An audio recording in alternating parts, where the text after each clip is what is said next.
Les ONG définissent des stratégies d'action sur plusieurs années concernant les zones d'action et les domaines sur lesquels elles souhaitent agir. Ces stratégies sont définies en fonction de l'urgence, des besoins existants et de leurs compétences.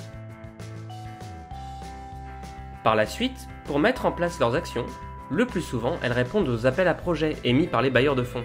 Ce sont des organismes qui financent des actions humanitaires. Par exemple, la France décide de débloquer 1 million d'euros pour aider les populations victimes du conflit en République centrafricaine. Cet argent est alors confié à un bailleur de fonds et les ONG qui répondent le mieux à cette proposition se verront attribuer une part de ces fonds pour réaliser leur mission. Les interventions des ONG dépendent donc à la fois de leur stratégie interne et de celle des bailleurs de fonds qui définissent les domaines et zones d'action pour lesquels elles offrent des financements. En parallèle, une ONG peut également avoir des fonds propres et faire appel aux dons privés ou à des mécènes pour se financer. En 2018, la France comptait 5,16 millions de foyers ayant déclaré un don, soit 7,5% de la population française. Le fonctionnement des ONG peut parfois ressembler à celui d'une entreprise classique. Elle compte une grande diversité de métiers au siège et sur le terrain. Pour coordonner au mieux leurs actions, les ONG sont déployées à plusieurs niveaux.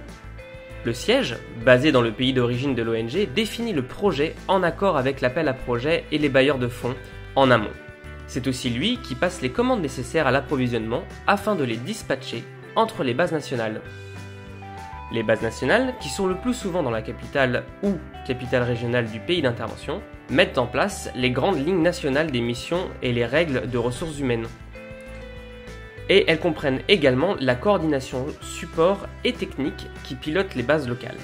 Les bases locales, qui sont au plus près des populations ciblées, mettent en place les activités sur le terrain, adressent un rapport mensuel à la coordination pays, etc. Les différents métiers nécessaires au fonctionnement de l'ONG s'organisent autour de ces différents niveaux et représentent la totalité des travailleurs de l'ONG. Qu'ils soient locaux ou expatriés, les travailleurs des ONG se regroupent en différents statuts, salariés, volontaires et bénévoles. Le salarié perçoit une rémunération. Cela implique un engagement à plus long terme. Plusieurs années d'expérience professionnelle sont généralement demandées, qu'elles soient acquises dans l'humanitaire ou non. Le bénévole, lui, ne perçoit pas de rémunération. Tous les frais sont à sa charge. Toutefois, certaines associations s'occupent de l'hébergement et de la restauration. Le bénévole s'engage sans toutefois avoir la moindre obligation légale ni contrat de travail. Le volontaire, lui, ne perçoit pas de rémunération mais une indemnité de subsistance. Les volontaires représentent environ 80% des humanitaires expatriés. Tous ces niveaux permettent la bonne mise en place du projet, d'assurer un suivi efficace et de ne pas sortir des objectifs prévus. La coordination, à plusieurs niveaux, est primordiale pour garder une cohérence entre tous les acteurs internes et externes à l'ONG.